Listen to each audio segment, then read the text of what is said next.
Welcome to the Saturday Morning Muse. I'm Andy Tempty, and this is December the 3rd, 2022. I can't believe it's already December. Oh, this year flew by fast. Today I've got two topics for you. The first is communication, and specifically your annual letter to staff. And the second, I'd like to weigh in a bit on the Twitter debacle that's going on in Elon Musk's universe, if you will. But let's do the easy one first. Let's talk about the annual letter. If you, as a leader, manager, even individual contributor, were to come to me and ask me what's one of the most important things about business, I would tell you communication, and more communication. It is essential to create and reinforce organizational clarity. And you don't need to be the CEO to get into that habit. As a team leader, you should be writing a letter and communicating effectively to your staff as well. So I really like to use the annual letter as a construct to gather all of my thoughts in one place, to really distill them down into an easy to approach vehicle for disseminating information to my teams. You know, we spent months during budget season and long range planning season developing our vision and our purpose and our annual goals, our long range goals. But that story needs to be told. And there are multiple ways to do it. You can shoot videos, you can do all sorts of things. But I believe one of the most effective ways to distill down all of that work that you did in a nice, easy, transportable tool is the annual letter. Now, the time to write your annual letter is right now. It's December 3rd. It's not something you wait to do until December 31st at 5 p.m. before you go off to a New Year's party. It is something that takes some planning, it takes some time, and I would get started right now. You want to be really thoughtful about the annual letter because you're talking about where you're going as a business. You're trying to bring the goals of the organization to life. For people to really help them think, okay, how can I make a meaningful contribution to the business and its goals? And that comes to life in the annual letter. So that takes some real thought and planning to do so. Also, the annual letter is not something that should get stuffed in a digital or physical drawer somewhere, never to be seen again for the rest of the year. You want that to be a living document that carries on throughout the year. So I strongly suggest that at quarterly reviews, bring the annual letter back into those conversations and ask your teams and team members, okay, this is what we thought at the beginning of the year.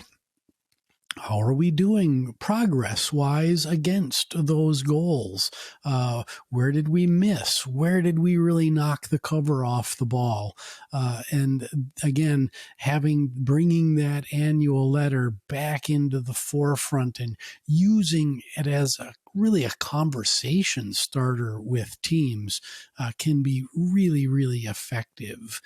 So those are my thoughts on the annual letter. Remember, your job as a leader manager is to create and reinforce that clarity.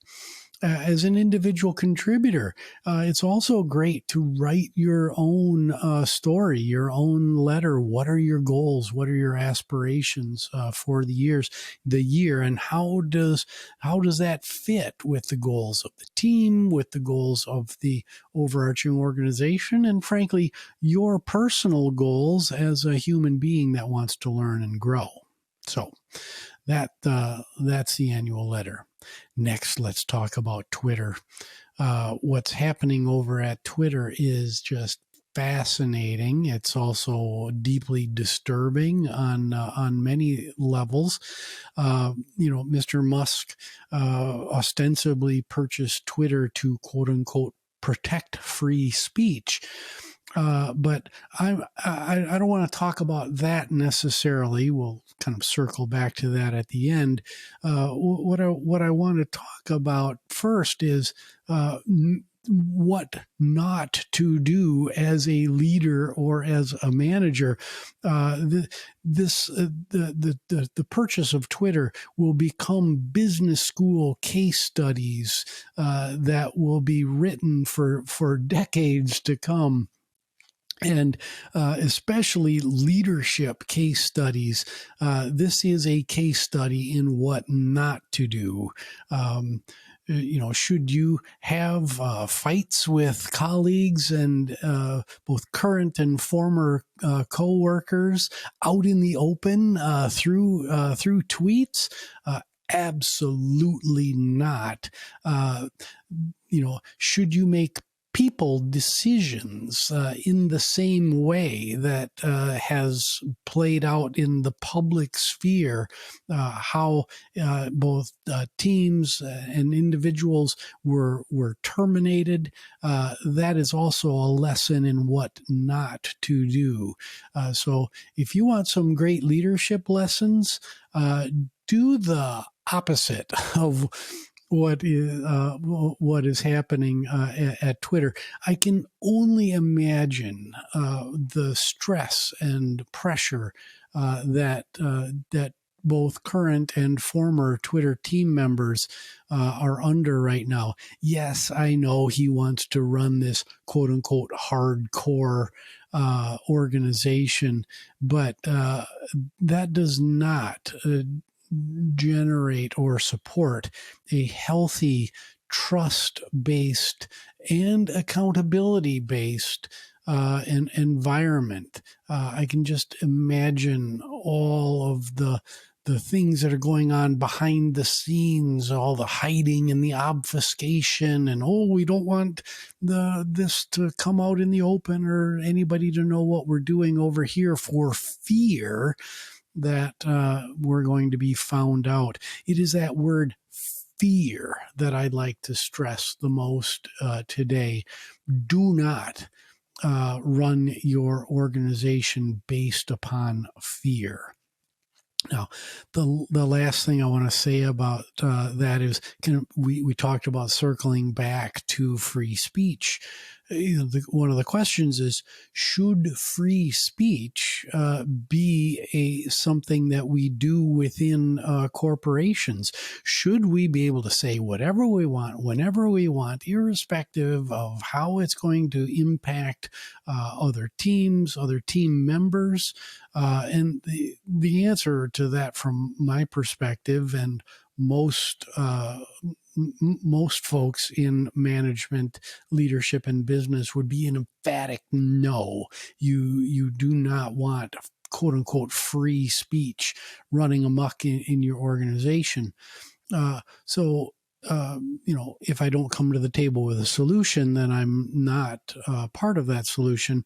So I believe the kind of speech that we should have in organizations is constructive speech. We should certainly be building mechanisms wherein all voices in our business are heard, all voices are valued, but we should be seeking to understand and not working to tear each other down and saying whatever we want whenever we want. So I would say that within a business, We want to promote constructive speech and not quote unquote free speech. Free speech really has no place within an organization, in my humble opinion. So there you have it. It's the Saturday Morning Muse. This is December 3rd, 2022. My name is Andrew Tempte. Please like, subscribe, rate, and share this with your colleagues. Thank you and have a great weekend.